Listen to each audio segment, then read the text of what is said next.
Because you can. You guys can come grab your bookmarks real quick. Yeah, Okay, they seem happy with that. You want a bookmark? Well, after we talked, they're so excited you got it. they got it already. That was, Oh, I think they want some. Oh, They're coming on the side. whatever you want. There's, I think, 5 I'm not I think they're Allison. See? There's one's Allison, one's Apocalypse. There you go. You and me are a swag. I need to right? No, I don't know that. All right.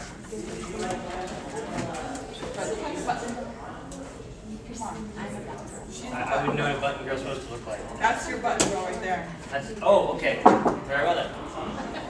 Awesome. We'll go ahead and get started because you guys seem to be here and excited to be talking to all of us. So this is going to be a really low-key type of panel we're going to do here. I'm going to have each of the authors introduce themselves and kind of talk about their works real quick. And then I was hoping to do a little bit of a creative initiative game where the authors had to pick random audience members and have them give them items with which to create a quick story idea, just to see how quick they can think on their feet. I'm so glad we're not doing that. I think we have enough people here that can do that. We'll see. But we'll go ahead and start off with that and we'll work from there. So we can start adding to the table. I don't have the printout with you guys' awesome introduction. You should watch it when I get all the videos uploaded. They would really like an introduction I did for a panel last night. Just watch that start and then put it in front of this. We'll call it good. Maybe we'll edit it in. So we have to do our own. Yes. Who are you? Why are you here? Just talk to us about it. I promise we're serious people. This. Alright, come on, Patty. Well, these aren't my books. Let's start off by not writing this. They're Deena's books, but but they didn't bring mine in. I have 3 of them in the dealer's room. That doesn't mean anything. I know, time conquers all. So it's a series. It's time. I love time travel. I've been writing since I was in junior high when I fell in love with Ray Bradbury, and my teacher introduced me to Ray Bradbury and started me writing short stories. And I was able to get the short story into the library's science fiction magazine. So after that, I totally bit the bud, and I had to keep writing. So I fell in love with that, and then I almost died about 10 years ago, and picked up my story again and decided that was time. And so I sat down and wrote 296,000 words and realized that I didn't want a book. And since then, having almost died totally changes everything. And knew that not only was I supposed to write, but I was supposed to help other people. And since then, I've put 76 books into publishing. I publish other people, including Tim Williams. We're going to call her Tim for the remainder of the panel. Yeah, just call me Tim. And 2 of the books that she has sitting in front of her since May. So she's got like almost one thing to write every month into 2015.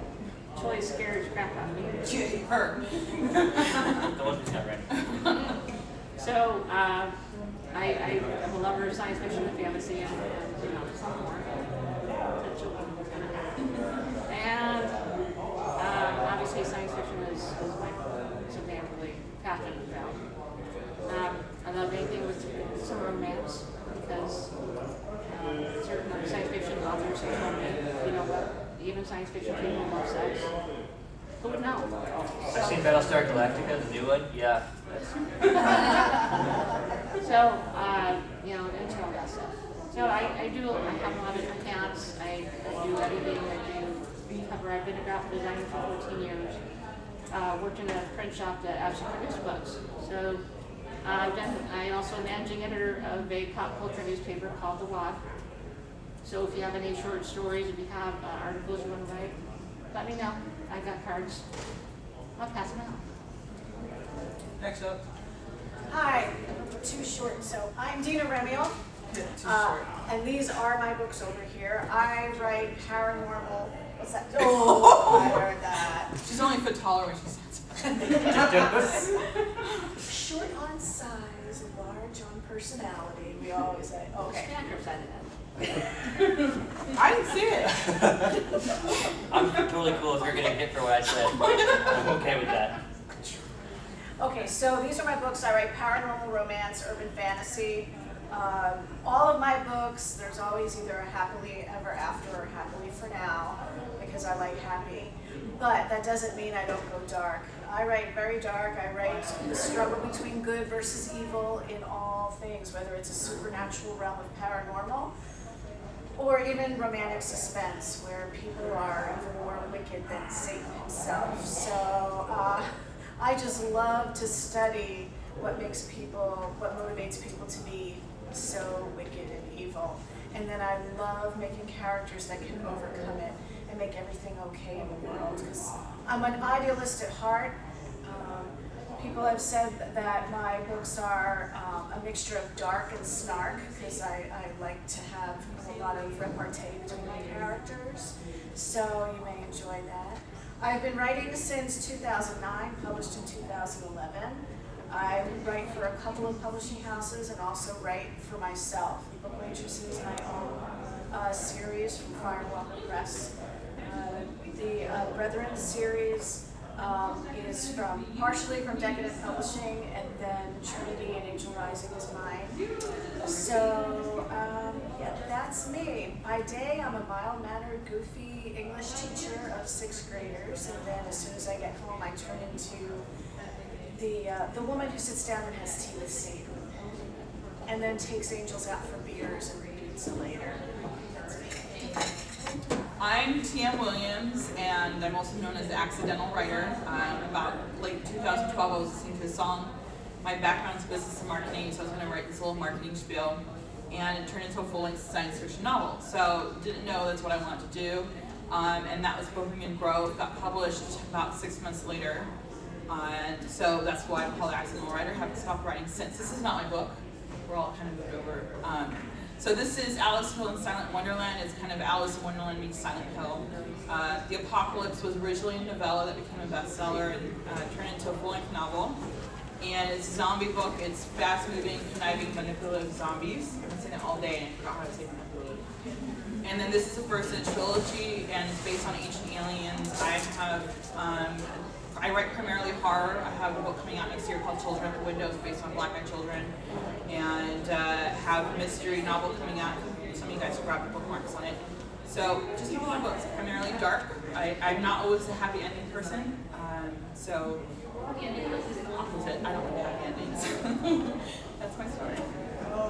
I am Baptiste-Cerra. I am the eccentric mind behind Empire's Awakening. It is the first in actually 2 different trilogies. I started writing when I was very young, and have just been doing different creative pursuits for most of my life for what I've been doing. And then I finally had a couple of ideas that sat next to each other inside my head long enough, and they came together to make the start of this story. It was supposed to be 1 book, and by the time I got halfway through, I realized I wasn't going to finish it in 1 book, so I said I'll just do a trilogy. I finished the first book and outlined the trilogy and realized I hadn't dealt with half of my fantasy world. So there's going to be a second series of books that will deal with the other half, because I found no reason to put my current group of people over there. I've been, like I said, just very eccentric with my writing. I do enjoy different creative pursuits, and writing seems to be one that has stuck with me. And that's pretty much it in a nutshell. I have lots of funny stories for all the crazy things I've done with my life, but other than that, it's just fun writing. And that kind of leads into all of our writing. We each have our own little twists and turns on things, and it is our wonderful quote here for why we write. Because kidnapping people and forcing them to act out your interesting make-believe worlds is technically illegal. So in a book, we can finally get away with that. We asked earlier who the aspiring writers in the room are, who actually wants to write a book or just learn how it works. We have a few. Okay. All right. Well, we have such. Is that the net again? Mosquito. I have. It wants to learn as well. I'm like so allergic to mosquitoes. I love them. I don't have a heavy pen. I'm sorry. Not that allergic. Okay. I don't have to stab you with anything. Okay. Good. We're going to hear your story. Actually, quote. Yes. Finish the story. Not as much as I was bringing it to this, and I was going to open it up for some You got distracted. initial questions. Got distracted. So the other thing, don't get distracted from what you really want to write. Yes, get your idea out there and just keep working on it. We each have our different methods that we use for writing. Some of us are just keep writing, and when we have to create someone, we just make it on the fly. I think that's you and I actually. And then the other end of the table is more of the let's plan every person out and put them in Give them the birthdays. design for. Give them birthdays. I don't have a calendar in my world yet, so no one has a birthday. Once that happens, though, everyone will have the same one.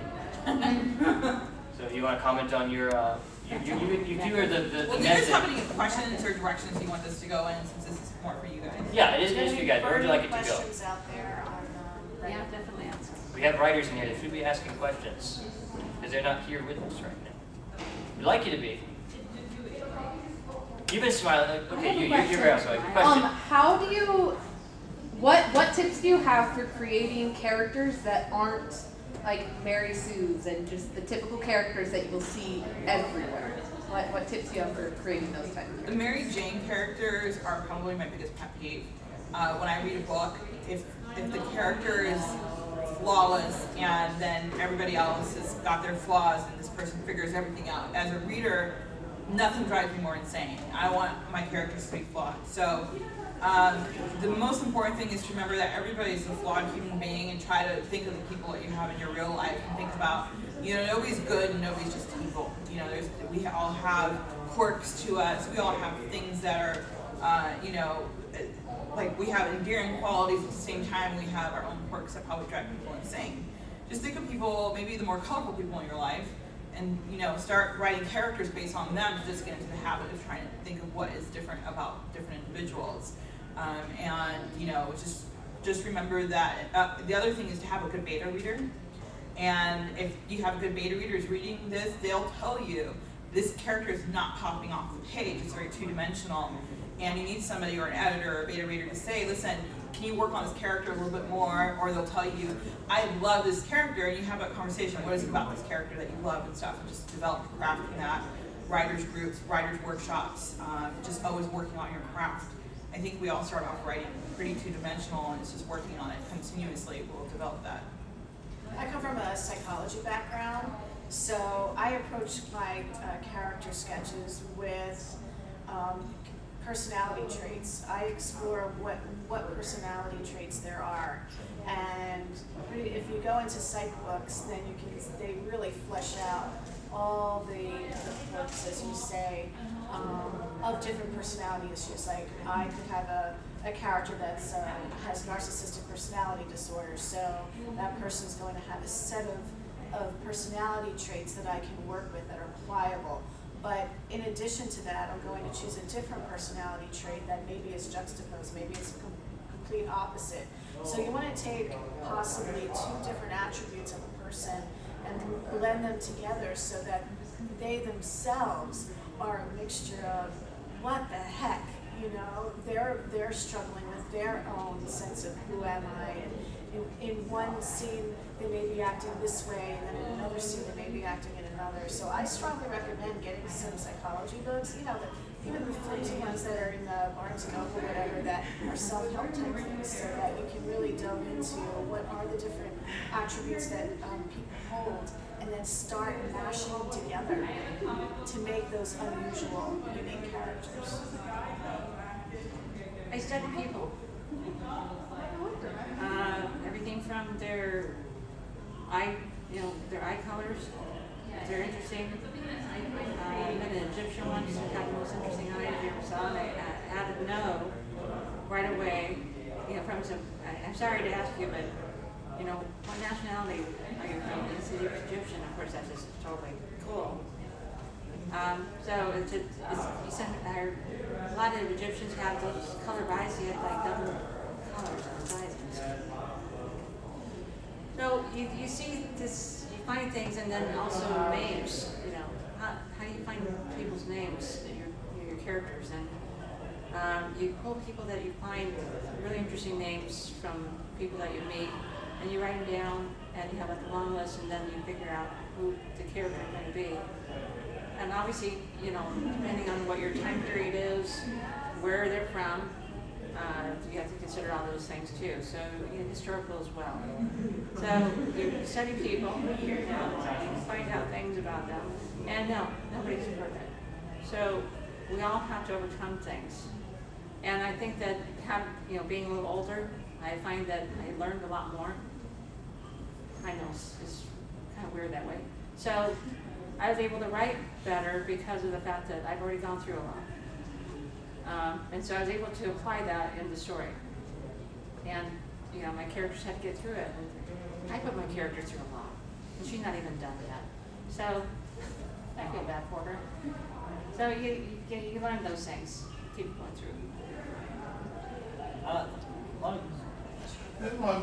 Have any of you guys ever been approached to not really to do a book that wasn't, the characters have already been developed, and then and you're kind of continuing on the story with friend who does that, and I just wondering if you guys, it works for Warhammer type thing, and he's like, these are your characters. You can add characters, to unique characters, but these two guys have to stay. So they're given a canon source and they're asked Right, to yeah. write a story out of this. Mm-hmm. That's a nice gig. I have. Actually, I wrote. It's a short storyline for my publisher, and they had the world set. They had the main character set, and they had rules that we had to follow. And you could write your story. It could be paranormal. It could be contemporary. It could be whatever it is. But you had to utilize the main character. Create your own story, your own issues, but there were rules that you could not break. I found it very constraining and challenging.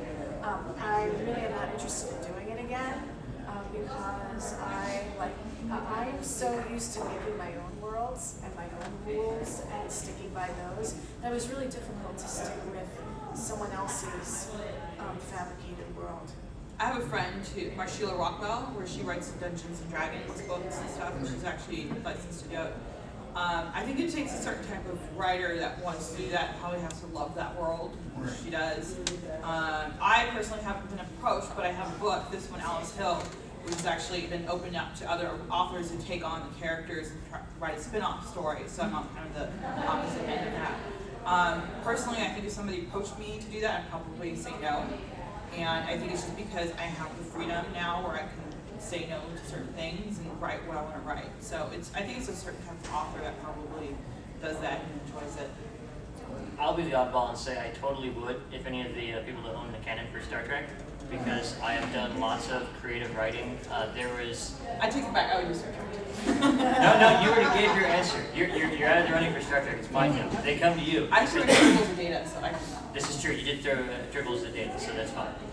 But I spent probably 6 or 7 years doing a email RPG, as we called it, and it was just creative writing back and forth. So you had to work with other authors, and actually you would write something and you'd have to send it out to them, and you have to learn how other people are going to respond to that. So I am prepared to actually take someone else's canon and work with it under certain restrictions because I've already done it in some regard. So I'm used to writing inside of another universe that's not mine and keeping things to a certain limit on those rules, because that's the only way we could make it work. We're not going to have like every episode the Enterprise show up and save us from some stupid thing that we got ourselves into.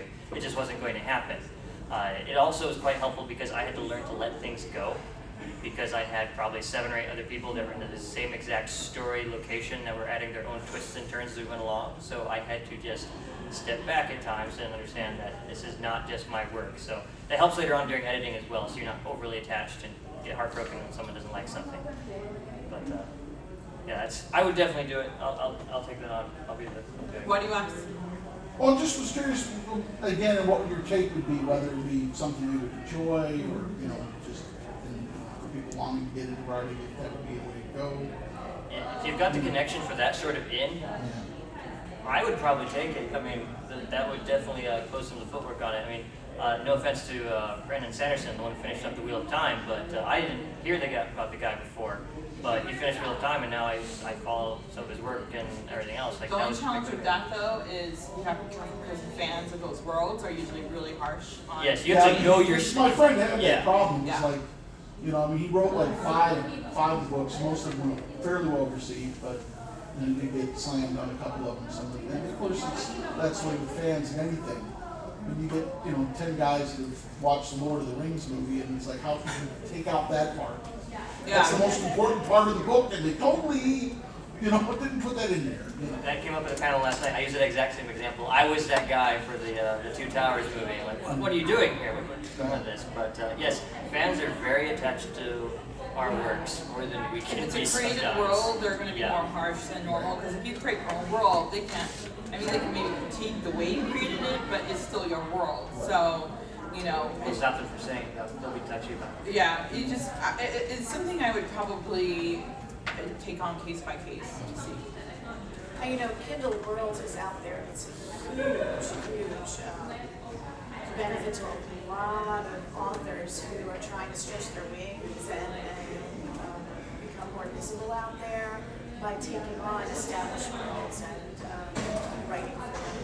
I strongly considered it, and then I just backed out because it really wasn't one, like you said, you should have a passion for it. It really wasn't one for me that I really felt strongly about. I publish those kind of books, so. The other perspective.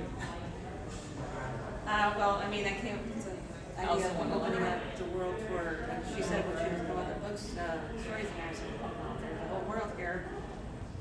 And she was open to, bringing that up to others. I'm doing a Center Time Bar, which is based on character history. And they go into the bar, and so you gotta have that world already laid in. And then you have other authors who come in and write the story. So, it does take probably a certain kind of person. But their chance to write about somebody they loved in history is, Yeah, like this one is actually an Alice in Wonderland base, so it's a world that's already been created, but it's such a different, it's really pulled apart from the whole Alice in Wonderland. And when I was writing, I was a little worried because it's like, Alice in Wonderland is such a beautiful, vibrant story, and it's so alive, but I don't know what I would do with it. So it's a little bit of a risk, and I don't think I would have done that as a first book, but I don't know, I think it worked. So it just depends. Any other questions? Or? Next question. Yeah. Cool. Well, I guess we could program up how we keep ourselves on timelines for getting things written. Not a good time to ask that. Since you have so many timelines, and this is a wonderful quote that I found on this. Oh, I love that, yeah. yes, that's for sure. Yes, first drafts don't have to be perfect. They just have to be written. From my experience, just saying I had my first book completely written out and not even in a publisher yet, people were still amazed that I was able to sit down and get that done. I just told them I had an unpaid lunch hour, that I had nothing better to do. So that's where I just devoted my time to writing every day. I put in my earbuds, listened to my music, and just wrote and made sure everything came out.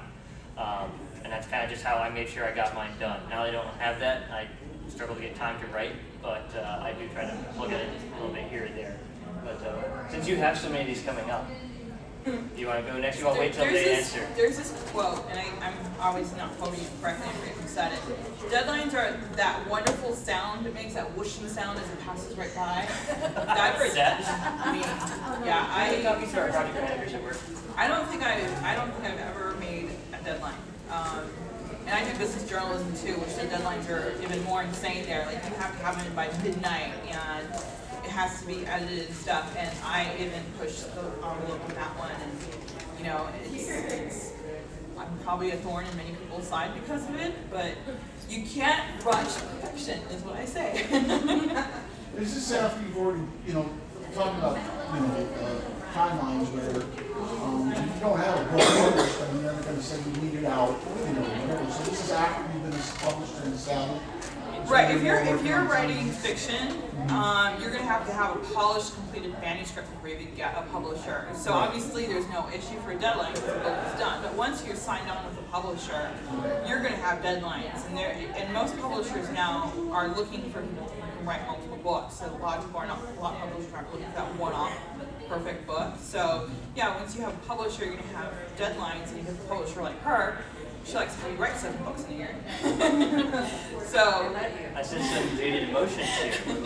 some tension. I'm like 3 weeks past on a manuscript deadline right now. So, yeah, I mean, obviously if you've never been published, yeah, Apocalypse, I finished a Saturday before it was actually the release party for it. So the release party was on Friday. I literally finished writing this the Saturday before. I was sending the chapters as they were being written and edited. Sure, you might nail by then. Yeah, and shockingly, it's actually a published book with, I don't know if there's any mistakes in it, but I've read through it a couple times and there's no mistakes. So I don't recommend doing that. It was very stressful, and I hated the book by the time I was done with it. I never wanted to see it again, and then we had the release party on Friday. I was like, oh, so it just depends. But yeah, once you have a publisher, you have deadlines, and like I said, I do journalism too, so I have crazy deadlines with that. I'm used to deadlines, I just never meet them. For me, I never was told a deadline with my publishers. I always got my stuff in on time.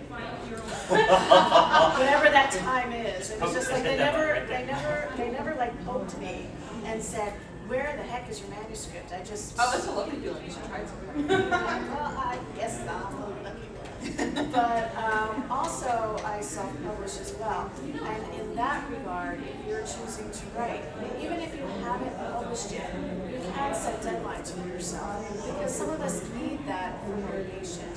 So Well, your readers I want to treat- know these dates too, so Right. you're going to have these. And you really have to honor that as well, but you don't have to be controlled by your readers either. I've had friends who, for some reason, their readers felt they were all powerful, were quite vociferous and angry when a deadline had to be moved. I'm like, excuse me, but you don't know our story, why something has to be delayed. Do you want crap or do you want polish? Oh, I totally get pissed So- off at authors when they move their release dates on me. I'm like, I would wait for this book. Yeah, well, sometimes it can't be avoided, No, I but you can set deadlines for yourself. You can say within a month I want to be able to write 3 chapters or however much.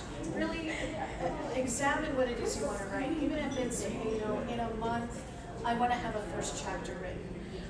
It's always good to set deadlines for yourself, even the mini ones, because they always end up making you finish.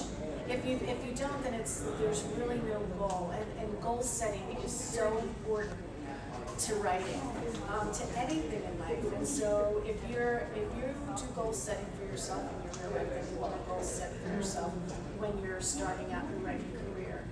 You want to nurture those good habits, and a good habit to have is creating deadlines that you can meet. You want them to be attainable. You don't want to be unrealistic with these deadlines. So you really want to make sure that whether you're writing for a publisher or whether you're writing for yourself, that you're treating it as a business. And yeah, you have to be done with things. So you want to make sure that there's those markers along the way. Definitely don't use me as a model. How to do it. Well, okay, in my defense, No defense needed at this point in time, It's okay.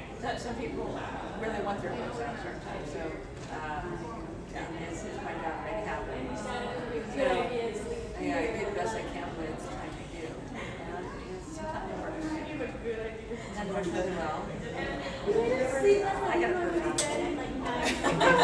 Yeah, bribery is also helpful for your editor. Great motivation. Come on, sit down. You can come in. If you can pull the door shut behind you, because you're talking as loud as we are. I gotta tell my first draft story. Okay, tell your first draft story. First draft story. Tommy almost died about 10 years ago. I sat down and wrote the 206,000 words, but about 3/4 of the way through it, I wrote a scene. So, I wrote a scene, and I realized that that was the actual beginning of the story. And not only the beginning of the story, but the beginning of the entire series. That scene was the reason for the book even to be there. So, I had to pick it up, put it in front of the book, and rewrite the whole thing. Because it was that important. You can't be scared to do that. Because a lot of that stuff is not going to make it into your final draft. You've got to be able to say, give yourself that chance to make it exactly what you want it to be. And it's not going to hone itself, especially the first one, if you don't allow yourself to do that. So it's important. My turn. Sorry, I need to fix my contacts. That one. What would be like a point of inspiration that you guys have used? I know you mentioned just in passing the song, and then suddenly you start writing there, and you have that magical scene. And what are certain things that you have or you've created or kept around to help keep that creativity in your writing? I remember Ray Bradbury, I'm sure you never saw it. Yeah, there are mosquitoes, a bunch of them hanging around. That's over there. I don't know why. I have nothing mosquito related with me. What would be mosquito related anyway? So, Blood. he's Nope. Blood drop. mosquito king over there. He always said that he put trinkets and things around him to inspire him for stories. But he also said that you should never write the story right away. That you need to set it aside and it has to cultivate in your mind, and then you bring it out and write it. And then you don't stop. Said when you sit down and write that story, you get it all down. No editing until it's done. And then you go back and beat the crap out of it. Okay? So you gotta get the story out. But as far as inspiration, You don't have any trinkets you keep around that help you write? Shrunken head. Shrunken head, good job. What creepy things do you have on your shelf that help with your writing? well, I mean,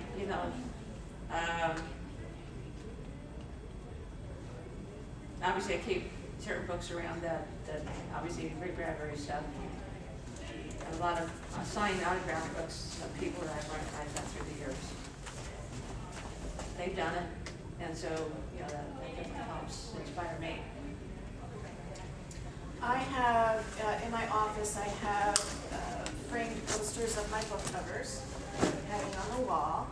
And right across from my desk, I have a vision board that I created, and it's fluid.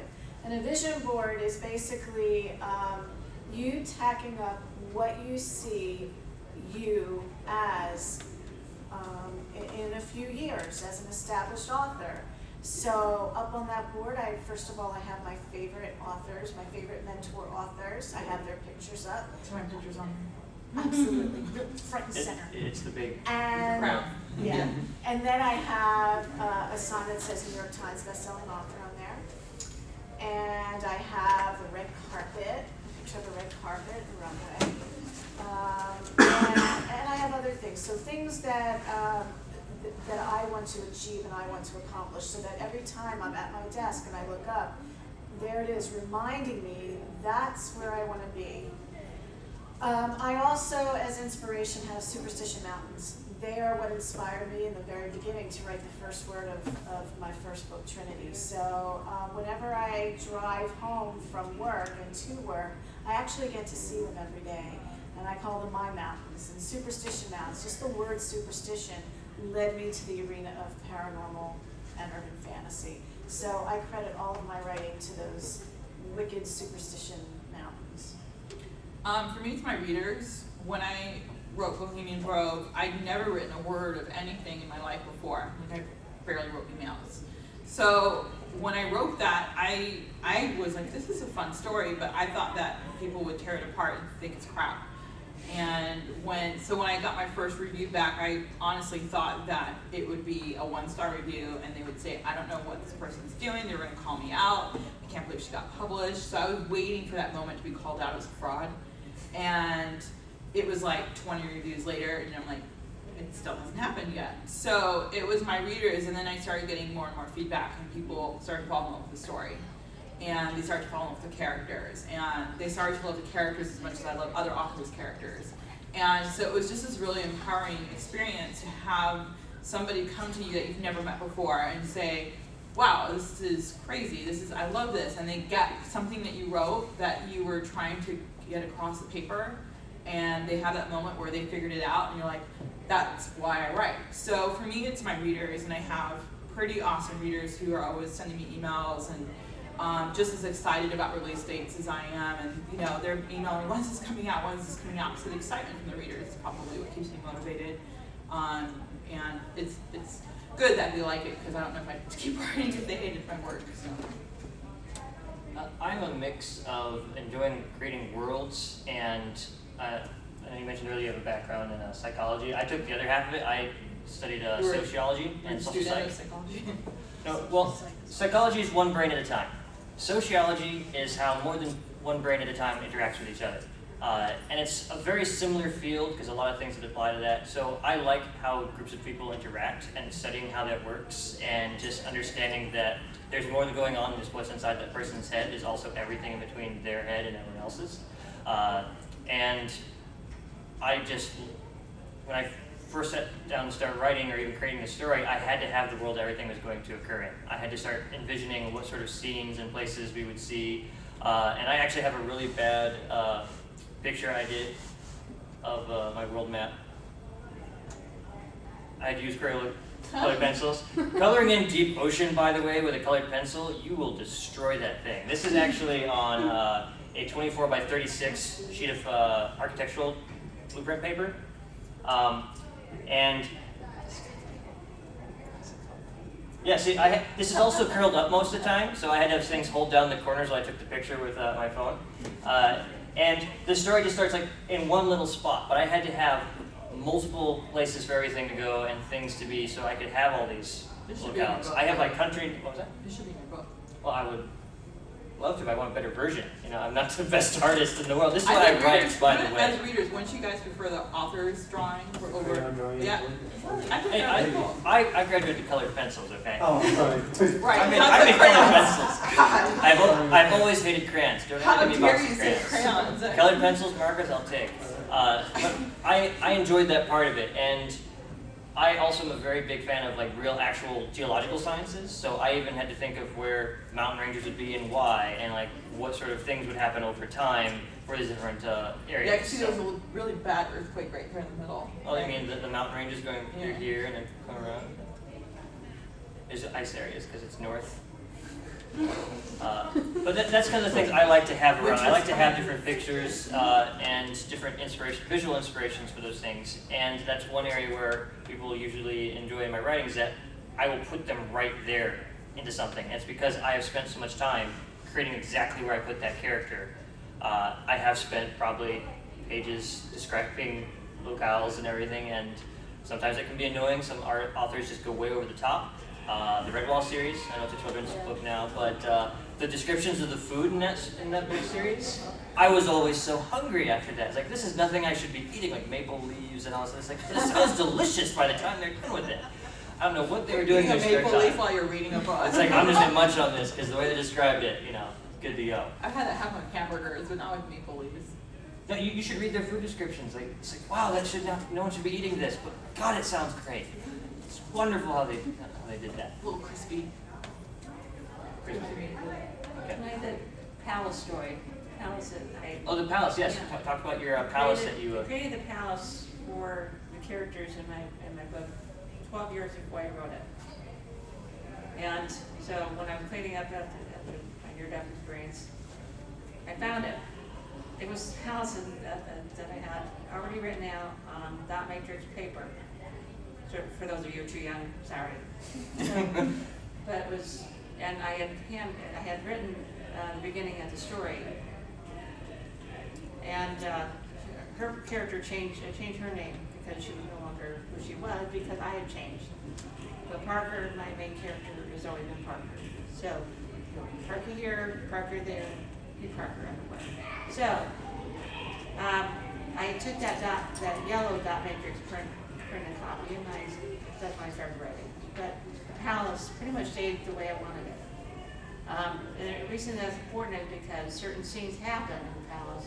You have to know strategically, especially if there's thinking around, how to get from one room to another and how that's going to work, who's going to be in what room, so you know whether or not they're joining.